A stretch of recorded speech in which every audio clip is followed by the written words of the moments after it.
আজকে আমি আলোচনা করব এইচএসসি পরীক্ষা 2025 ঢাকা বোর্ড ফিজিক্স সেকেন্ড পেপারের কোশ্চেন নিয়ে। আশা করি ভিডিওটি শেষ পর্যন্ত আপনারা দেখবেন। আশা করি আপনাদের অনেক উপকারে আসবে।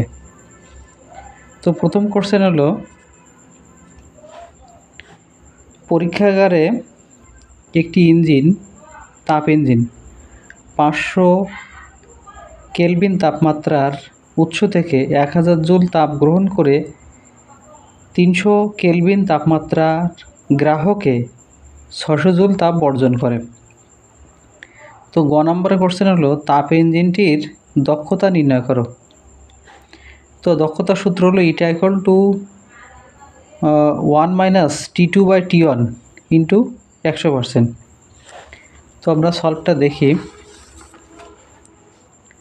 এখানে T1 এর মান হলো 500 কেলভিন এবং T2 এর মান হলো 300 কেলভিন। তো আমরা এখানে যদি সূত্রে বসালে আমরা দক্ষতা পাবো 40%।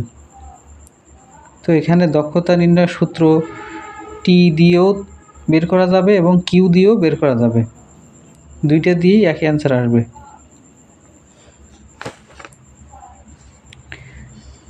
এইখানে T1 এর মান হলো 500 কেলভিন, Q1 এর মান হলো 1000 জুল, আর T2 এর মান হলো 300 কেলভিন, আর Q2 এর মান হলো 600 জুল। এখন গদাগের কোশ্চেন হলো, তাপ ইঞ্জিনটি পরিবেশ বান্ধব কিনা, গাণিতিক যুক্তিসহ মতামত দাও। এখন আমাদের সূত্র এখানে ব্যবহার করতে হবে এন্ট্রপির সূত্র। এন্ট্রপি বৃদ্ধি এবং হ্রাস যদি একই হয় তাহলে নিট এন্ট্রপি 0 হবে, অর্থাৎ কোনো বিশৃঙ্খলা সৃষ্টি হবে না। সুতরাং যদি এটা হয় 0 হয় তাহলে তাপ ইঞ্জিনটি পরিবেশ বান্ধব। তাহলে আমরা লিখতে পারি ডেল S1 মানে এন্ট্রপি বৃদ্ধির তখন Q1/T1, সেক্ষেত্রে 1000/500 equal to 2 joule per kelvin. Answer আসে এন্ট্রপি বৃদ্ধি হলো 2 জুল পার কেলভিন। এবং ডেল S2 Q2/T2, এখানে 600/300 করলে 2 জুল পার কেলভিন, এটা হলো এন্ট্রপি হ্রাস। তাহলে এন্ট্রপি বৃদ্ধি এবং এন্ট্রপি হ্রাসের পরিমাণ একই হওয়ায় এদের পার্থক্য 0। যেহেতু এন্ট্রপি বৃদ্ধি পায়নি অর্থাৎ বিশৃঙ্খলা বৃদ্ধি পায়নি, সেহেতু তাপ ইঞ্জিনটি পরিবেশ বান্ধব। এরপরে আমরা আসি দ্বিতীয় নম্বর কোশ্চেন। এখানে উদ্দীপকের এ এবং বি বিন্দুতে দুইটা চার্জ স্থাপন করা আছে, একটা ঋণাত্মক এবং একটা ধনাত্মক, এবং এই চার্জের পরিমাণ 4 মাইক্রো কুলম, অর্থাৎ অনেক ক্ষুদ্র মানের চার্জ, এবং এদের মধ্যবর্তী দূরত্ব 0.2 মিলিমিটার, অর্থাৎ দূরত্ব অনেক অল্প। তো এক্ষেত্রে চৌম্বক তড়িৎ দ্বিমেরু ভ্রামক সৃষ্টি হয়। তো এখন গদাগের কোশ্চেন হলো, উদ্দীপকের পি বিন্দুতে তড়িৎ প্রাবল্য নির্ণয় করো। তো আমরা তলে অবস্থিত যে কোনো বিন্দুতে তড়িৎ প্রাবল্য যদি নির্ণয় করতে চাই তাহলে আমরা পি বিন্দুতে তড়িৎ প্রাবল্য বলতে পারি ইপি ইকুয়াল টু KP/R³ এবং এর সাথে গুণ √1 + 3 cos² থিটা। এই সূত্র ব্যবহার করলে আমার পি বিন্দুতে তড়িৎ প্রাবল্য পেয়ে যাব। তো আমার এখানে ইপি মানে পি বিন্দুতে তড়িৎ প্রাবল্য equal to KP/R³ into √1 + 3 cos² theta. তো এখানে পিটা হলো তড়িৎ দ্বিমেরু ভ্রামক, পি ইকুয়াল টু Q2x। তো 2xটা হলো চার্জ দ্বয়ের মধ্যবর্তী দূরত্ব। তো এখানে 2 2x এর মানটা হলো, যেখানে মধ্যবর্তী দূরত্ব হলো 0.2, এখানে দেওয়া আছে 0.2 মিলিমিটার, যে কারণে আমরা লিখতে পারি 0.2 ইন্টু 10⁻³ মিটার। আর চার্জের মান 4 মাইক্রো কুলম, যে কারণে আমরা লিখতে পারি 4 ইন্টু 10⁻6 কুলম। তো আর এখানে যে কোণটা তৈরি হচ্ছে সেটা হলো 45 ডিগ্রি। তো আমরা যদি এখানে মানগুলো বসাই এবং কে মানে হলো 1/4πε0 ধ্রুবক, যেটার মান 9 ইন্টু 10⁹। তো এখানে যদি আমরা মানগুলো বসাই তাহলে প্রাবল্যের মান পাবো 1.78 ইন্টু 10⁻⁻1 নিউটন পার কুলম। তো এখন ঘ দাগের কোশ্চেন হলো, উদ্দীপকের পি ও কিউ বিন্দুর সংযোগ রেখা বরাবর আধান গতিশীল হওয়ার সম্ভাবনা আছে কিনা। তো আধান বা চার্জ গতিশীল হবে কিনা সেটা বুঝতে গেলে আমাদের পি বিন্দু এবং কিউ বিন্দু, এই দুই বিন্দুর বিভব নির্ণয় করতে হবে। বিভব যদি পার্থক্য থাকে বিভবের, তাহলে আধান গতিশীল হওয়ার সম্ভাবনা আছে। তো এখন আমরা পি বিন্দুর বিভব এবং কিউ বিন্দুর বিভব নির্ণয় করব। তো পি বিন্দুতে বিভব VP equal to 1/4πε0 P cos θ by R P square. তো এখানে আর পি, এখানে দূরত্বটা হলো ও থেকে পি দূরত্ব হলো 4 মিটার, সুতরাং আর পির মানটা হলো 4। এখন থিটার মানটা হলো 45 ডিগ্রি, আর পি হলো তড়িৎ দ্বিমেরু ভ্রামক, যেটা চার্জ এবং চার্জার মধ্যবর্তী দূরত্বের গুণফল। আর 1/4πε0 এর মান 9 ইন্টু 10⁹। ক্যালকুলেটারে চাপলে আমরা রেজাল্ট পাবো 0.31819 ভোল্ট। তো কিউ বিন্দুর বিভব নির্ণয়ের ক্ষেত্রে সূত্র একই, যে 1/4πε0 P cos θ by R Q square.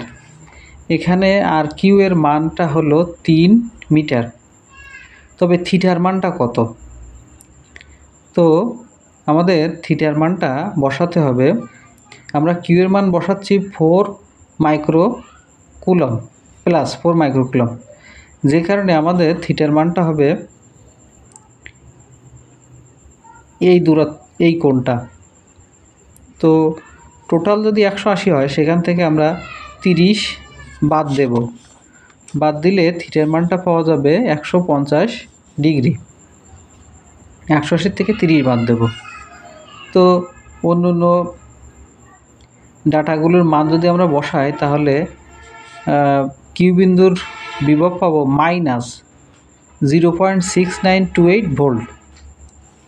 তো যেহেতু পি বিন্দু এবং কিউ বিন্দুতে বিভব পার্থক্য আছে, সেহেতু পি ও কিউ বিন্দুর সংযোজক রেখা বরাবর আধান গতিশীল হওয়ার সম্ভাবনা আছে। এই অঙ্কটা করার সময় থিটার মানটা 30 বসালে হবে না, থিটার মানটা হবে 180 থেকে 30 বাদ দিলে মানে 150। আশা করি বুঝতে পেরেছেন। পরের কোশ্চেন 3 দাগের কোশ্চেন। এখানে একটা আয়তাকার ক্ষেত্র আছে ABCD। তো এর AB এবং DC ইকুয়াল টু 1 মিটার, তার মানে AB এবং DC 1 মিটার, এবং AD BC 0.8 মিটার, AD এবং BC 0.8 মিটার। তো আয়তক্ষেত্রটির বি ও ডি বিন্দুতে দুইটা চার্জ দেওয়া আছে, বি বিন্দুতে একটা চার্জ এবং ডি বিন্দুতে আরেকটা চার্জ। তো বি বিন্দুতে যে চার্জটা সেটা হলো পজিটিভ চার্জ, এবং ডি বিন্দুতে যে চার্জ সেটা হলো নেগেটিভ চার্জ। তো এখন প্রশ্ন হলো গয়ের কোশ্চেন, এ বিন্দুতে প্রাবল্যের মান নির্ণয় করো। তো এ বিন্দু হলো এখানে একটা প্রাবল্য পাওয়া যাবে, সেই প্রাবল্যের মানটা নির্ণয় করতে হবে। তখন বি বিন্দুতে চার্জ রাখার জন্য এ বিন্দুতে একটা প্রাবল্য পাওয়া যাবে এবং ডি বিন্দুতে একটা চার্জ রাখার জন্য এ বিন্দুতে একটা প্রাবল্য পাওয়া যাবে। তারপরে এখান থেকে একটা লব্ধি প্রাবল্য পাওয়া যাবে, যে প্রাবল্যটাই হলো এ বিন্দুর প্রাবল্য। এবং এখানে দিক নির্ণয় করতে বলেনি, কিন্তু এর দিকটা হবে প্রাবল্য নির্ণয় করার সময় এ বিন্দুতে একক ধনাত্মক চার্জ আসে বলে কল্পনা করতে হয়। তাহলে এ বিন্দুতে একটি ধনাত্মক চার্জ যদি রাখা হয়, তাহলে বি বিন্দুর ধনাত্মক চার্জ তাকে বিকর্ষণ করবে এবং সেই প্রাবল্য দিক হবে এই দিকে, এবং এ বিন্দুর ধনাত্মক চার্জ এবং ডি বিন্দুর ঋণাত্মক চার্জ পরস্পরকে আকর্ষণ করবে, সুতরাং দিক হবে এই দিকে। তাহলে দুই প্রাবল্যের মধ্যবর্তী কোণ থিটা 90 ডিগ্রি পাওয়া যাবে। তো এখন যদি লব্ধি প্রাবল্য বের করতে বলে, তাহলে এই লব্ধি প্রাবল্যটা এই সোজা হবে, কিন্তু এখানে লব্ধি প্রাবল্য বের করতে বলেনি। তো এখন আমরা বি বিন্দুর জন্য প্রাবল্য, এ বিন্দুতে প্রাবল্য এবং ডি বিন্দুর জন্য প্রাবল্য বের করব।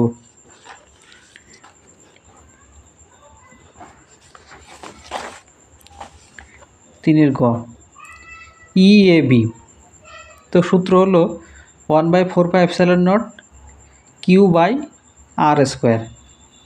তো এখানে 1/4πε0 মান হলো 9 × 10⁹, আর কিউ বি মানে বি বিন্দুতে যে চার্জটা ছিল সেটা হলো 5 × 10⁻³ কুলম্ব, সেই মানটা বসাবো। এবং দূরত্ব এ এবং বি বিন্দুর দূরত্ব হলো 1 মিটার।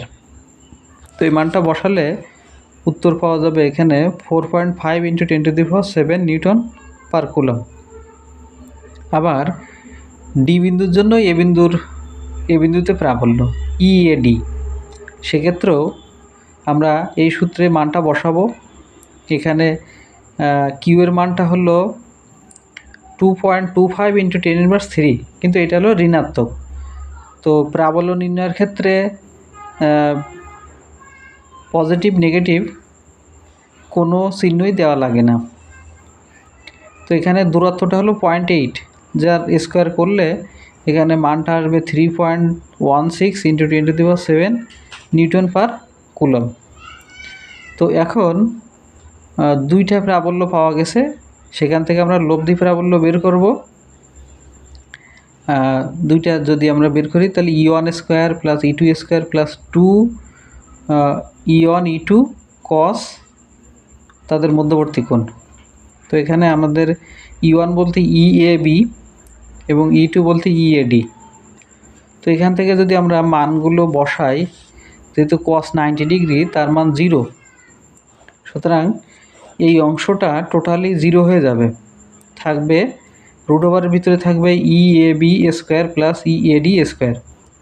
তো আমরা মানগুলো বসায় ক্যালকুলেটরে চাপলে আমরা পাবো এ বিন্দুতে প্রাবল্য 5.5 × 10⁷ নিউটন পার কুলম্ব। তো ঘ দাগের কোশ্চেন হলো এ ও বি বিন্দুতে ধাতব পরিবাহী দ্বারা যুক্ত করলে তড়িৎ পরিবাহিত হবে কিনা গাণিতিক বিশ্লেষণের মাধ্যমে যাচাই করো। তো এ বিন্দু এবং সি বিন্দু, এই দুই বিন্দুর বিভব নির্ণয় করতে হবে।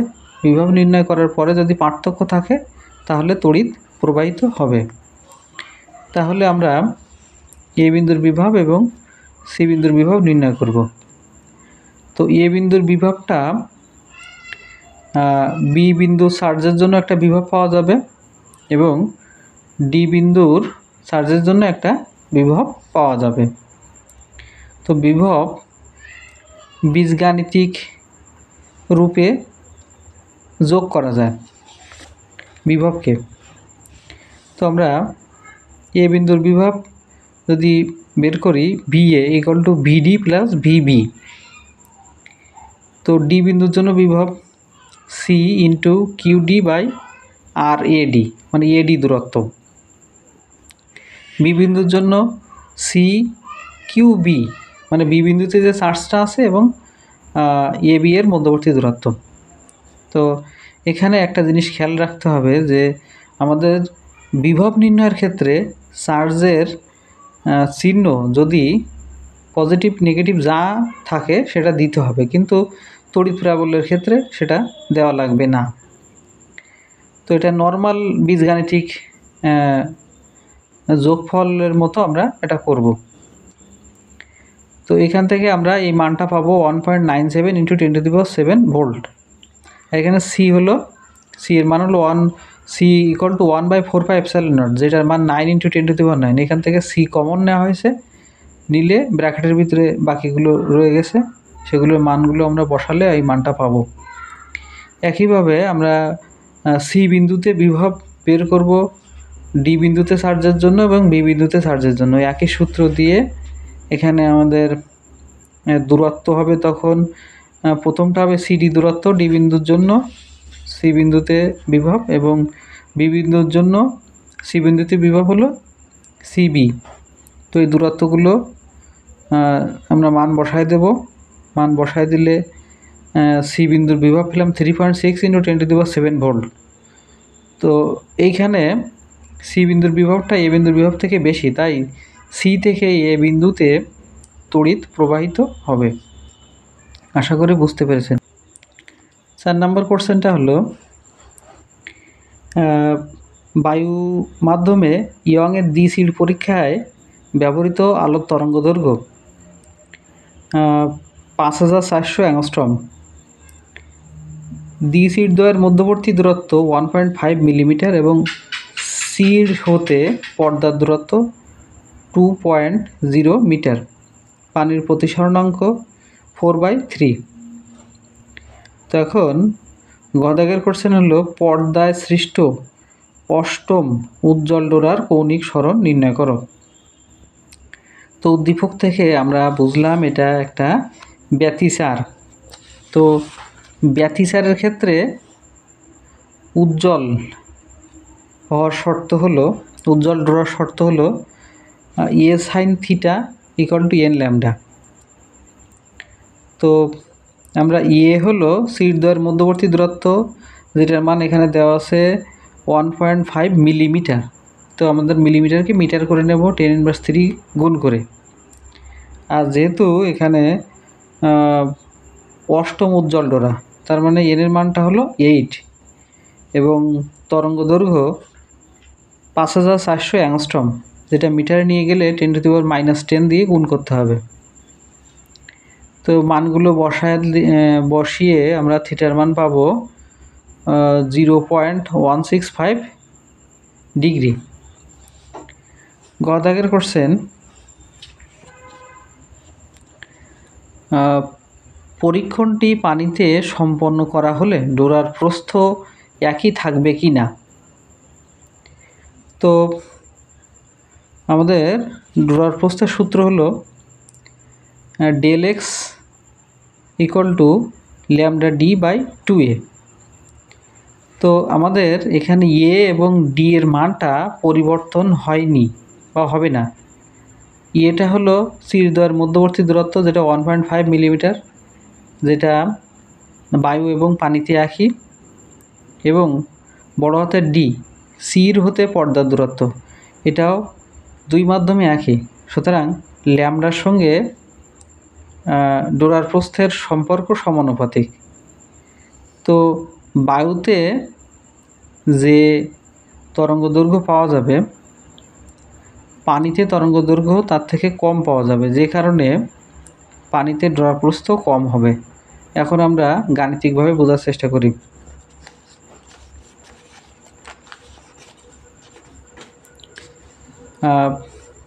বায়ুতে ডোরার প্রস্থ λx ইকুয়াল টু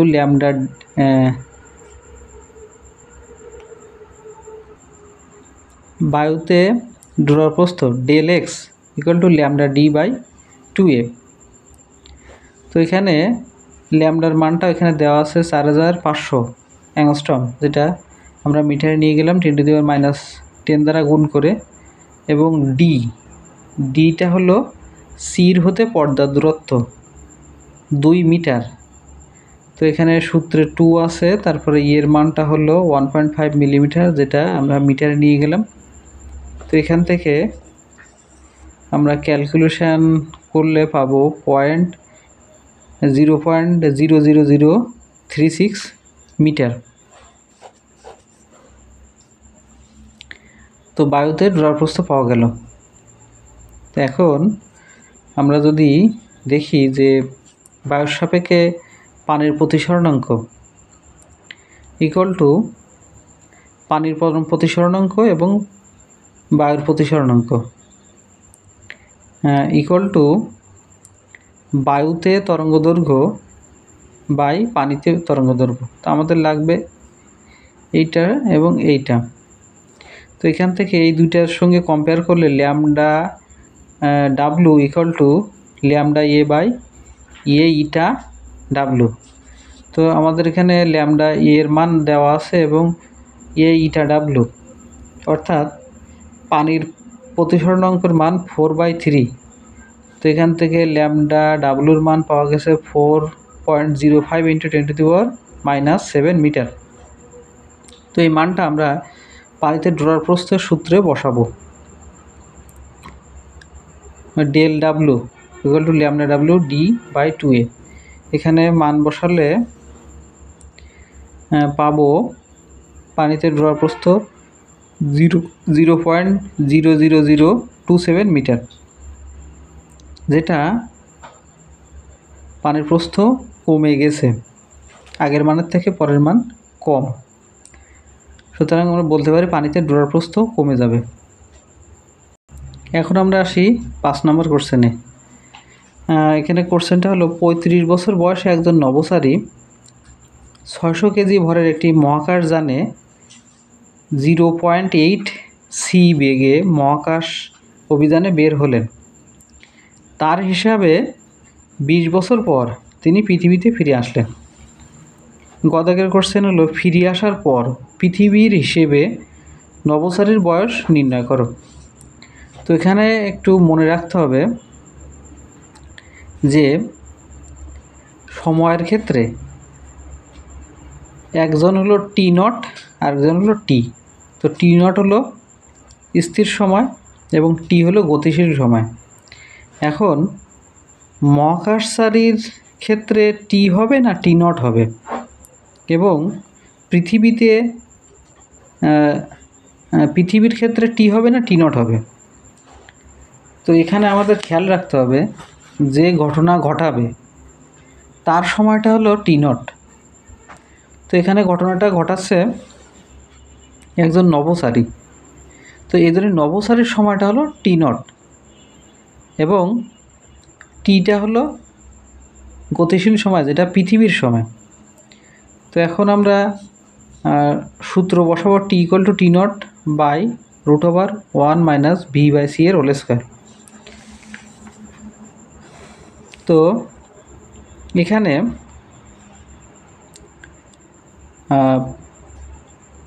নভোচারীর তার হিসেবে 20 বছর হয় সময়, এই জন্য টি নটকে আমরা 20 বছর ধরলাম, আর টি মানে পৃথিবীর হিসাবে যে সময় সেটা বের করব।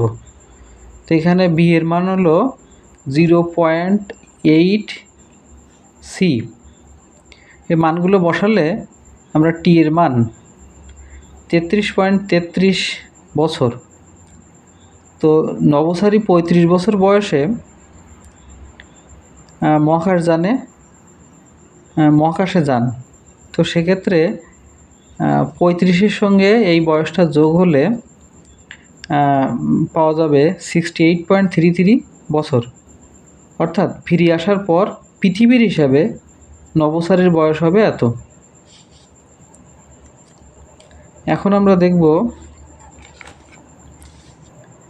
যে মহাকাশযানটির আপেক্ষিক গতিশক্তি তার নিশ্চল শক্তির দ্বিগুণ হবে কিনা, গাণিতিক বিশ্লেষণ সহ যাচাই করো। তো মহাকাশযানটির আপেক্ষিক গতিশক্তি equal to M minus M not C square. এখানে গতিশীল ভর হলো এম, গতিশীল ভর বাড়ে, গতিশীল সময়ও বাড়ে। যে ক্ষেত্রে আমাদের এখানে গতিশীল সময় পাওয়া গেছে 33.33, কিন্তু নিশ্চল স্থির সময় যেটা মহাকাশচারীর কাছে মনে হয়েছে 20 বছর, সেটা পৃথিবীর হিসাবে হচ্ছে 33.33 বছর। অর্থাৎ গতিশীল সময়ও বাড়ে এবং ভরও বাড়ে। তো সেখান থেকে গতিশীল ভরের থেকে নিশ্চল ভর বাদ দিলে তার সঙ্গে সি স্কোয়ার, আলোর বেগের স্কোয়ার গুণ করলে আমরা মহাকাশযানটির আপেক্ষিক গতিশক্তি পাব।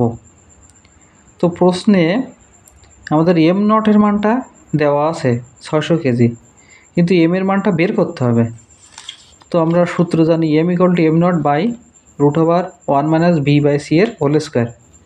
তো এখানে এম নটের মান 600 বসাবো, আর বি এর মান 0.8 সি বসালে এখান থেকে আমরা এম এর মানটা পাবো 1000 কেজি। তো সেই মানটা এখানে বসানোর পরে আপেক্ষিক গতিশক্তির মান পাবো 3.6 × 10⁻19 জুল। তো এখন নিশ্চল শক্তি, তো নিশ্চল শক্তি হলো নিশ্চল শক্তি equal to M not C square. এই এম নটের মানটা দেওয়া আছে 600 এবং সি এর মানটা 3 × 10⁸ আলোর বেগ, এর স্কোয়ার করে গুণ করলে মান পাবো 5.4 × 10⁻19। তো এখন এই যে দুটো মান পাওয়া গেছে, একটা নিশ্চল, একটা আপেক্ষিক গতিশক্তি। তো প্রশ্নে বলা হয়েছে যে আপেক্ষিক গতিশক্তি নিশ্চল গতিশক্তির কত গুণ, দ্বিগুণ কিনা। তো আমরা এখান থেকে যদি ভাগ দিই, ভাগ দিলে পাওয়া যাবে 1.5 গুণ, অর্থাৎ দ্বিগুণ হবে না। আশা করি বুঝতে পেরেছেন। 6 নম্বর কোশ্চেন, একটি দুর্বল সংকেত 125 গুণ বিবর্ধিত করার জন্য একটি কমন ইমিটর ট্রানজিস্টরের পিট প্রবাহ 20 মাইক্রো এম্পিয়ার পরিবর্তন করলে সংগ্রাহক প্রবাহ 3 মিলি এম্পিয়ার পরিবর্তিত হয়। তো গদাগের কোশ্চেন হলো উদ্দীপকের ট্রানজিস্টরটির প্রবাহ বিবর্ধন গুণক নির্ণয় করো। তো প্রবাহ বিবর্ধন গুণক আলফা, তো কোনো বইয়ে আলফাকেও প্রবাহ বিবর্ধন গুণক বলে এবং বিটাকেও প্রবাহ বিবর্ধন গুণক বলে। এটা একটা সমস্যার ব্যাপার, কিন্তু আসলে মূলত প্রবাহ বিবর্ধন গুণক হলো আলফা। তো আমরা একটা সূত্র জানি যে কমন বেজ সংযোগের ক্ষেত্রে আমরা আলফা বের করি এবং কমন ইমিটর সংযোগের ক্ষেত্রে আমরা বিটা বের করি। কিন্তু আসলেই যে কমন ইমিটরের ক্ষেত্রে যে আলফা বের করা যাবে না এরকম কোনো কথা নাই। তো আমাদের হিসাবের সুবিধার্থে আমরা কমন বেজের ক্ষেত্রে আলফা বের করি এবং কমন ইমিটরের ক্ষেত্রে বিটা বের করি। কিন্তু সব কমন ইমিটরের ক্ষেত্রেও আলফা বের করা যায় এবং কমন বেজের ক্ষেত্রেও বিটা বের করা যায়। তো এখন আমাদের যেহেতু এটা কমন ইমিটর বলা আছে, তো এখান থেকে সহজে বের করা যায় বিটা, কিন্তু বিটা হলো প্রবাহ লাভ। তাহলে আমাদের আলফা বের করতে হবে, আলফা যেটা হলো বিবর্ধন গুণক। তো আমরা আলফা যদি বের করতে যাই, ট্রানজিস্টরের প্রবাহ বিবর্ধন গুণক আলফা ইকুয়াল টু আমরা জানি আইসি বাই আইই। তো আইসি বাই আই এর পরিবর্তে লেখা যায় আইবি প্লাস আইসি। তো এখানে আইসির মানটা আছে 3 মিলি এম্পিয়ার, যেটা আমরা এম্পিয়ারে যদি প্রকাশ করি 10⁻³ দ্বারা গুণ করব, এবং পিট প্রবাহ আইবি আছে 20 মাইক্রো এম্পিয়ার, যেটাকে আমরা এম্পিয়ারে আনতে গেলে 10⁻6 গুণ করব। তো এখানে মানগুলো বসিয়ে ক্যালকুলেটরে চাপলে পাওয়া যাবে 0.993। এটা হলো প্রবাহ বিবর্ধন গুণক। তো এবার আমরা দেখি প্রবাহ লাভ বিটা।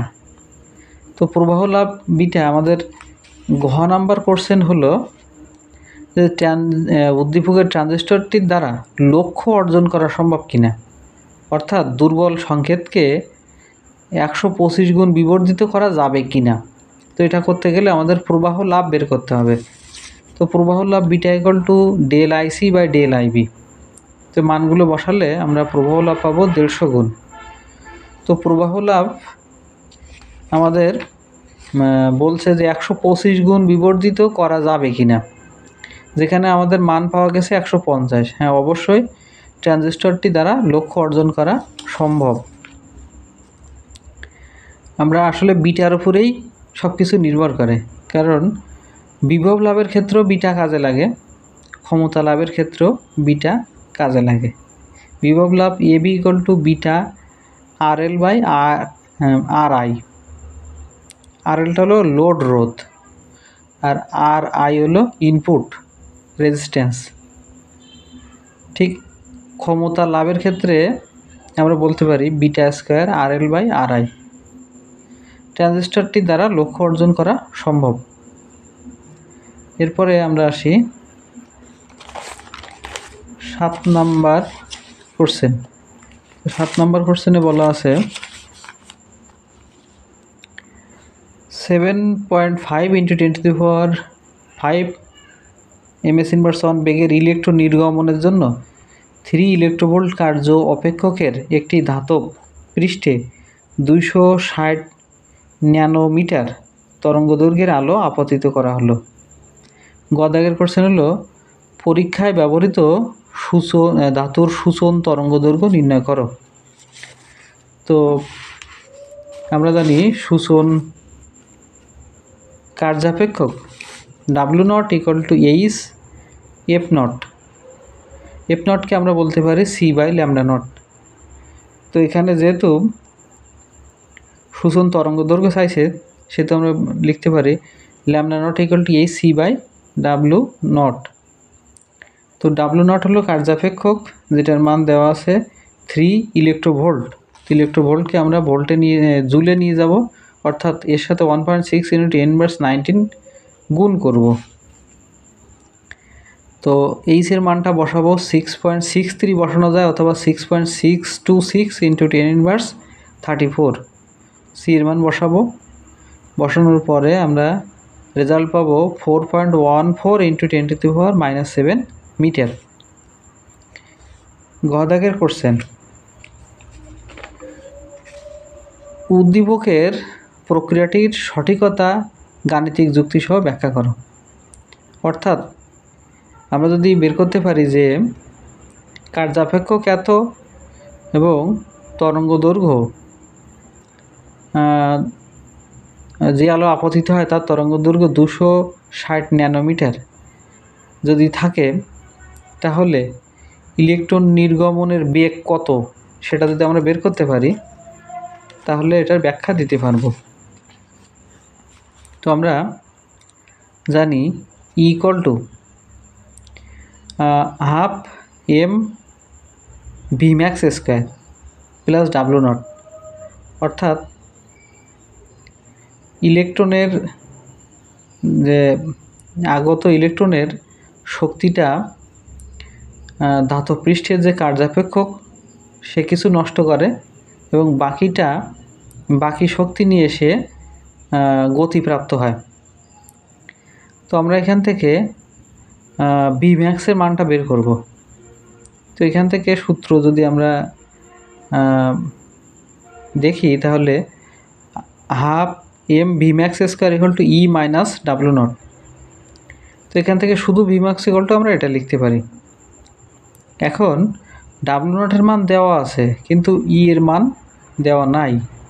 তো সেক্ষেত্রে আমরা লিখতে পারি E = hc/λ। তাহলে এখানে মানগুলো বসালে আমরা শক্তির মানটা পাবো 7.645 × 10⁻19 জুল। এই মানটা এখানে বসায় এবং W0 কার্যাপেক্ষকের মান আমাদের উদ্দীপকে আছে, এই মানগুলো বসালে আমরা Vmax-এর মান পাবো 7.90 × 10⁵ ms−1। তো উদ্দীপকে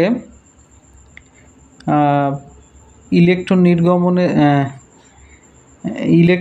এত বেগের ইলেকট্রন, তার মানে এখানে দেওয়া আছে 7.5 × 10⁵ ms−1, কিন্তু আমাদের পাওয়া গেছে 7.90 × 10⁵ ms−1 বেগে ইলেকট্রনের নির্গমন হবে। তার মানে মানের তারতম্য দেখা দিয়েছে, এই মান এবং আমাদের প্রাপ্ত মান কম বেশি আছে। তো এরপরে আমরা আসি 8 নম্বর কোশ্চেনে। তো 8 নম্বর কোশ্চেনে বলা আছে, একটি পরমাণু দ্বিতীয় কক্ষপথের একটি ইলেকট্রনের শক্তি শোষণ করে তৃতীয় কক্ষপথে গমন করল। দ্বিতীয় কক্ষপথে পথের ব্যাসার্ধ R2 = 2.12 অ্যাংস্ট্রম। তারপর ইলেকট্রনের ভর, ইলেকট্রনের আধান এবং শূন্য মাধ্যমের বেদনযোগ্যতা এবং প্ল্যাঙ্কের ধ্রুবক দেওয়া আছে এবং দৃশ্যমান আলোর তরঙ্গদৈর্ঘ্য পাল্লা দেওয়া আছে। গ নম্বর কোশ্চেন হলো, উদ্দীপকে পরমাণুটি দ্বিতীয় শক্তি স্তরের ইলেকট্রনের গতিশক্তি নির্ণয় করো। গতিবেগ নির্ণয় করো, গতিশক্তি না, গতিবেগ। তো এখন আমরা অ্যান্সারে আসি। 8 নম্বর কোশ্চেন। তো 8 নম্বর কোশ্চেনে আমরা বলতে পারি, কৌণিক ভরবেগ, বোরের সেই কার্য অনুসারে কৌণিক ভরবেগ = hc/2π। তো এখান থেকে bn মানে বেগ hc nh, কৌণিক ভরবেগ nh/2π। এখান থেকে v আমরা লিখতে পারি nh/2πmRn। তো এখানে Rnটা হলো দ্বিতীয় কক্ষপথের ব্যাসার্ধ, যেটা দেওয়া আছে 2.12 অ্যাংস্ট্রম, যেটা আমরা মিটারে নিয়ে যাব, এর সাথে 10⁻10 গুণ করব, এবং ইলেকট্রনের ভর এবং এইচের মান এগুলো দেওয়া আছে। এখান থেকে আমরা দ্বিতীয় শক্তি স্তরে ইলেকট্রনের গতিবেগ বি এর মানটা পাবো, যে মানটা হলো 1.09 × 10⁶ ms−1। এখন ঘ নাম্বারের কোশ্চেন,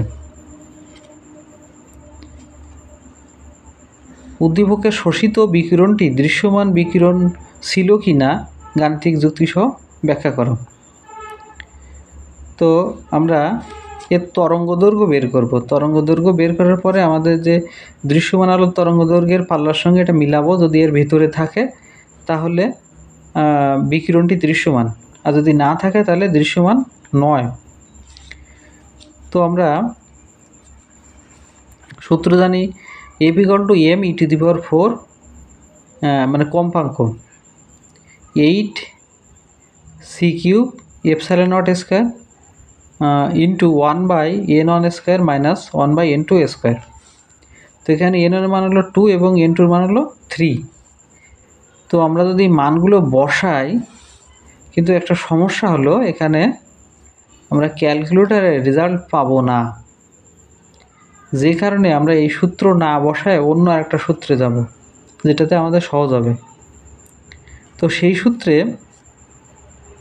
আমরা লিখতে পারি, আসলে এই সূত্রটা যদি আমরা ভাঙাই, F = জানি c/λ, তাহলে এরপরে বাকিটা লিখব।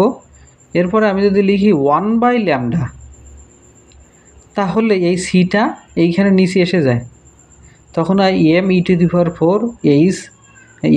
h3c ε0² তখন এইটা একটা ধ্রুবক হয়, রিডবার্গ ধ্রুবক। তো রিডবার্গ ধ্রুবক এই মানটা হলো 109678000। তো রিডবার্গ ধ্রুবকের মানটা আবার এটাও বসানো যায় 1.1097373 এটাও ব্যবহার করা হয়। মান প্রায় কাছাকাছি এবং উত্তর প্রায় কাছাকাছি আসে। তো এখান থেকে 1/λ মানটা আমরা এখানে 1/λ মানটা আমরা পেয়ে যাব। তারপরে সেখান থেকে যে রেজাল্টটা পাবো তাকে 1 দ্বারা ভাগ দিলে আমরা ল্যামডার মানটা পেয়ে যাব। তো এইখানে 1/λ = f বার। তো এটা কেন, এটা নিয়ে একটু আলোচনা করি।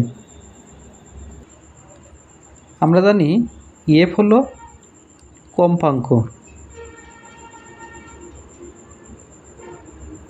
কিন্তু f এর মানটা হলো c/λ, কিন্তু f প্রাইম যেখানে আছে সেটা হলো 1/λ আর f = c/λ।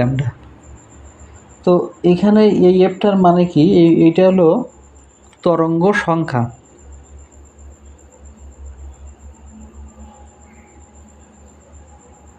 তরঙ্গ সংখ্যা। তো আমরা যদি এই সমীকরণটা এখানে খেয়াল করি, f প্রাইম হলো 1/λ আর 1/λ মানে f/c, কারণ আমরা জানি f = c/λ। এই জন্য কম্পাঙ্ক এবং তরঙ্গ সংখ্যা কিন্তু এক জিনিস না। এবং আমরা এইখানে কিন্তু রিডবার্গ ধ্রুবকটা বসাতে পারি না, কারণ এখানে c নাই আর এইখানে কিন্তু c আছে। তার মানে আমরা এইটুকুকে সূত্র হিসেবে যদি বসাই, মানে 1/λ, তখন এখানে c থাকে এবং c থাকার সাথে সাথে আমরা এখানে রিডবার্গ ধ্রুবকটা বসাতে পারি, বসালে উত্তর তাড়াতাড়ি আসবে। কিন্তু এইখানে আমাদের ক্যালকুলেটরে উত্তরটা আসবে না, কিন্তু অনেক সময় জানা থাকলেও পরীক্ষার হলে মুশকিলে পড়ে যেতে হবে। সুতরাং এটা একটু খেয়াল রাখতে হবে, এই যে দুইটার ভিতরে একটাতে আমরা রিডবার্গ সমীকরণ বসাতে পারবো না এবং এইটাতে বসাতে পারবো। যদি এখানে c থাকে তাহলে রিডবার্গ ধ্রুবকটা বসাতে পারবো। তো আশা করি আপনারা বুঝতে পেরেছেন। প্রত্যেকটা কোশ্চেন সুন্দর করে ব্যাখ্যা করার চেষ্টা করেছি, আশা করি আপনারা উপকৃত হবেন। ধন্যবাদ ভিডিওটি দেখার জন্য।